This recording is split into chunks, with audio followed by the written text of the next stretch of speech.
Beleza, galera? Hoje vamos para mais uma aulinha de ecologia. Tranquilo? Hoje vamos trabalhar justamente com cadeia alimentar. E vocês sabem que cadeia alimentar é um assunto extremamente importante a nível de concurso, de provas, em geral, ok? Tranquilo? Atenção, muito cuidado nesta aula de hoje. Veja só, o que vem a ser cadeia alimentar? Cadeia alimentar representa uma sequência linear de seres vivos onde observamos o fluxo. Mas o fluxo de quê, professor? O fluxo de matéria e o fluxo de energia. E aí, na verdade, para observarmos a passagem, o fluxo dessa matéria e dessa energia, é necessário que numa cadeia alimentar, galera, tenham justamente os produtores. E aí vocês sabem que os produtores, eles na verdade são representados pelos seres autotróficos, mas tomem muito cuidado, galera. Porque quando citamos seres autotróficos, devemos tomar cuidado que os seres autotróficos podem ser classificados em fotossintetizantes ou quimiosintetizantes. Se vocês observarem, tá certo? Nesse slide que foi colocado nesse exato momento, vamos observar que os seres fotossintetizantes, principalmente os vegetais em geral e o fitoplâncton, eles na verdade utilizam a energia luminosa e essa energia luminosa, lá justamente nos cloroplastos, vão ser importantes para sintetizar a matéria orgânica, que seria justamente a glicose, que é um monossacarídeo. Mas vocês observam, ainda nesse slide, que a energia luminosa ela vai ser captada pela clorofila, que é um pigmento importante, justamente para captar esta luz. E aí vocês observam que o próprio dióxido de carbono, que é absorvido lá nas folhas através dos estômatos, ele reage com a água que foi absorvida pela raiz.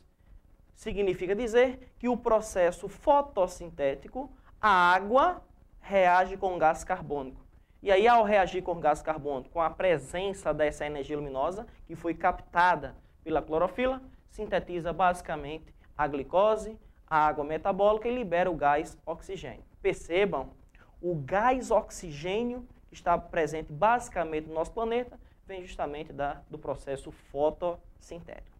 Se vocês observarem ainda neste slide, vamos observar, ok, galera, que esta glicose ela vai ser transportada, certo, pela seiva. E aí lembrem-se que no vegetal em si, na planta vascular, observamos a presença do floema, que é um vaso condutor que transporta a seiva elaborada. Tranquilo? Então, reforçando, lembrem-se, os produtores são representados pelos seres autotróficos, que é a base da cadeia alimentar. Mas aí percebam que não existem apenas os fotossintetizantes. Existem também os quimiosintetizantes, que vocês vão observar no próximo slide. Se vocês observarem, tá certo? Os produtores quimiosintéticos ou quimiosintetizantes, tá certo? A matéria orgânica ela é proveniente da oxidação de compostos orgânicos. Para isso, galera, estes seres, principalmente as bactérias, não necessitam da luz. Geralmente observamos esses seres como base da cadeia alimentar no fundo de ambientes aquáticos, na zona que chamamos de uma zona afótica. O que vem a ser a zona afótica? É uma zona que não tem luz, é uma zona que não chega à luz e, na verdade, representa uma zona que chamamos de zona abissal. Então, para manter, galera, esta cadeia alimentar nesse ecossistema sem luz, nessa zona afótica, é necessário a presença dessas bactérias que realizam um processo de quimiossíntese, ou seja, existem também os seres autotróficos quimiosintetizantes. Só um ponto importante para vocês não esquecerem dos seres mixotróficos. Os seres mixotróficos são aqueles seres que realizam fotossíntese, ou seja, são autotróficos, e realizam o heterotrofismo. Um exemplo clássico de ser mixotrófico seria justamente as plantas carnívoras, que também alguns cientistas denominam também de plantas insetívoras. Vocês percebem que estes vegetais vivem em um solo pobre em nitrogênio e eles precisam desse nitrogênio. E aí, professor, onde é que eles vão adquirir esse nitrogênio? Através, justamente, do alimento de origem animal. Então, estas plantas carnívoras apresentam folhas modificadas em forma de armadilhas para justamente capturar o alimento. Lembrem-se, pelo amor de Deus, em filmes, plantas carnívoras correndo atrás, tá certo, de pessoas. Isso não existe, certo? Planta não corre. Na verdade, observamos que algumas estruturas dos vegetais, tá certo? Eles se deslocam, mas se apresentam movimentos, mas correr em si, não, planta não corre atrás de ninguém. Ok? Tranquilo? Então, reforçando, a base da cadeia alimentar representa os seres autotróficos foto ou quimiosintetizantes. Tranquilo? Nesse próximo slide, vamos observar justamente os consumidores e os decompositores. Lembrem-se, os consumidores são representados pelos seres heterotróficos. E lembrem-se que estes consumidores, eles podem ser classificados de acordo com o seu hábito alimentar. Então lembrem-se que dentro de um ecossistema, os heterotróficos, os consumidores, eles podem ser classificados basicamente como onívoros, né, que se alimentam de alimentos de origem animal e vegetal, carnívoros, que alimentam-se de alimentos de origem animal, podem ser herbívoros, né, alimentam-se de vegetais, podem ser detritívoros, podem ser piscívoros, né, alimentam-se de peixes, né, podem ser ornitófagos, se alimentam de quê, professor? De aves. Né? E aí, na verdade, podemos classificar esses, né, consumidores de acordo com o seu hábito alimentar. E lembrem-se, um outro representante dentro de uma cadeia alimentar, desta sequência linear de seres vivos que eu estou citando para vocês, podemos também ter os biorredutores ou simplesmente chamados de decompositores. Lembrem-se, de acordo com esse slide que vocês estão observando, tá certo? Os decompositores decompõem matéria orgânica morta em inorgânica, num processo natural de reciclagem da matéria. Ou seja, lembrem-se, os decompositores vão ser importantíssimos dentro da cadeia alimentar na reciclagem da matéria orgânica. Então, galera, não esqueçam, tá certo? Que nesse slide que estamos vendo agora, representamos basicamente uma cadeia alimentar. E aí vocês observam que nesta cadeia alimentar extremamente simples, já para começarmos, né, a se familiarizar com ela, observamos a presença da base da cadeia alimentar, que seria a planta. Vocês percebem que cada ser vivo desse, observamos uma determinada posição. Vocês percebem que a planta, como é a base da cadeia alimentar, ele vai ser considerado o primeiro nível trófico.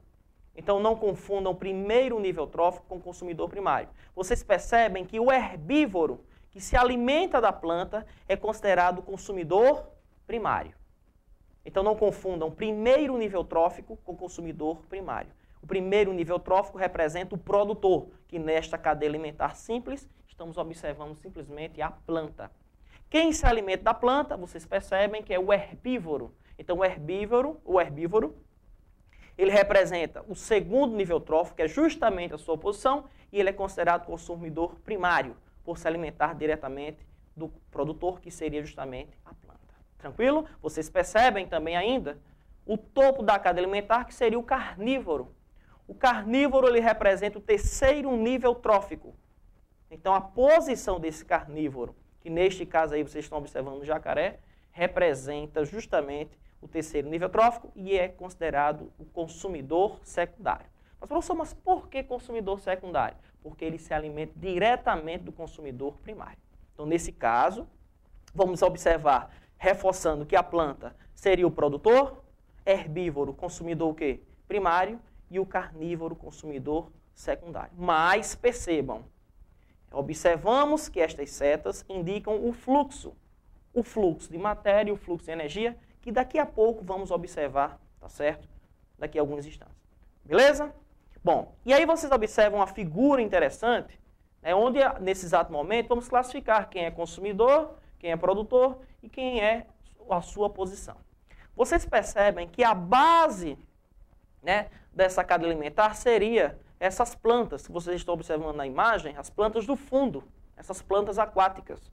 Vocês percebem que quem se alimenta dessas plantas aquáticas, dessas plantas do fundo, seriam os caramujos. Então, percebam que as plantas seriam produtoras, caramujos seriam consumidores o quê? Primários. Mas aí vocês percebem que determinados peixes, chamados de lambaris, se alimentam dos caramujos. Então ele seria considerado consumidor secundário.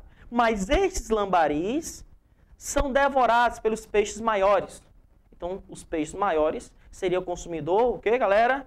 Terciário.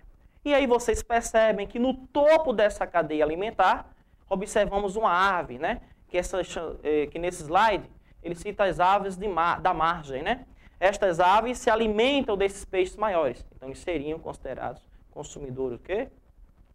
Terciário, quaternário. Então, percebam, caramujo, consumidor primário, lambaris, consumidor secundário, peixes maiores, consumidores terciário, e as aves da margem, consumidores quaternários. Certo? Beleza? Tranquilo. E aí, professor, partimos justamente para a teia alimentar. A teia alimentar seria um emaranhado, tá certo? De cadeias alimentares. Seria chamado também de rede alimentar. Se vocês, né, observarem, né, nesse slide, vocês vão ver que a definição seria o seguinte: é o conjunto de cadeias alimentares interconectadas, geralmente representado como um diagrama das relações entre os diversos organismos de um ecossistema. Nas teias aparecem os organismos onívoros. Lembrem-se, o que são seres onívoros? Seres onívoros são aqueles seres que alimentam-se de alimentos de origem vegetal e alimentos de origem animal. Então vocês percebem que numa teia alimentar não é apenas uma sequência linear de seres vivos. Tranquilo? Então vamos lá para o nosso próximo slide.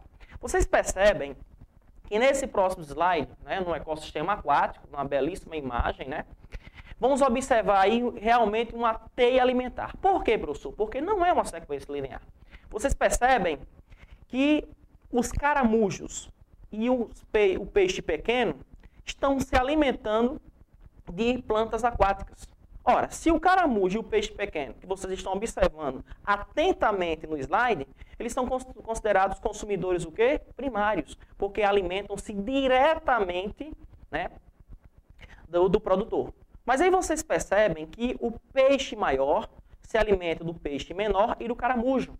E aí vocês percebem que este peixe representa o consumidor o quê? Secundário. O peixe menor sendo alimentado pela ave e o peixe maior também sendo alimentado pela ave. Então vocês percebem uma rede, uma teia que é representada por várias cadeias o quê? Alimentares, caracterizando justamente uma teia ou rede o quê? Alimentar. Tranquilo? Então não esqueçam. Cadeia alimentar representa justamente uma sequência linear de seres vivos. Tranquilo? Então, galera, para finalizarmos nossa aula, nesse slide, vamos observar justamente como é que ocorre o fluxo, o sentido do fluxo de energia. Lembrando a vocês que o fluxo de energia, galera, ele é unidirecional. Vocês percebem nesse slide que a energia capturada pelo produtor nesta pirâmide vai ser, na verdade, transferida essa energia a cada nível trófico. Lembrando a vocês que a cada nível trófico a energia vai sendo o quê?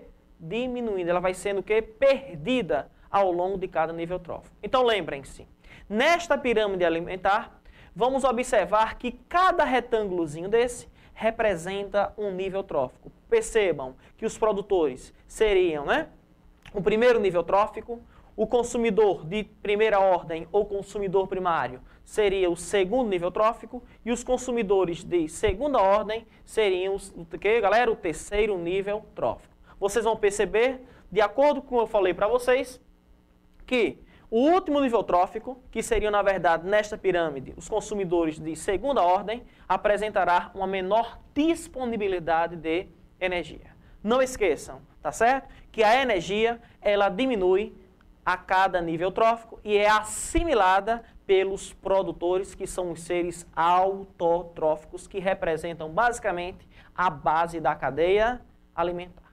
Beleza? Uma coisa importante também que vocês devem ter em mente, tá, é a questão da bioacumulação, reforçando.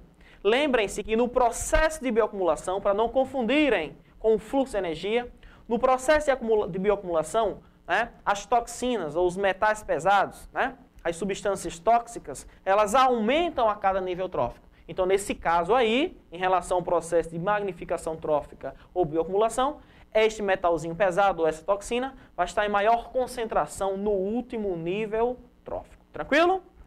Então, espero que essa aula de hoje tenha sido proveitosa para todos vocês e espero vocês na próxima aula. Beijo no átrio direito. Beleza?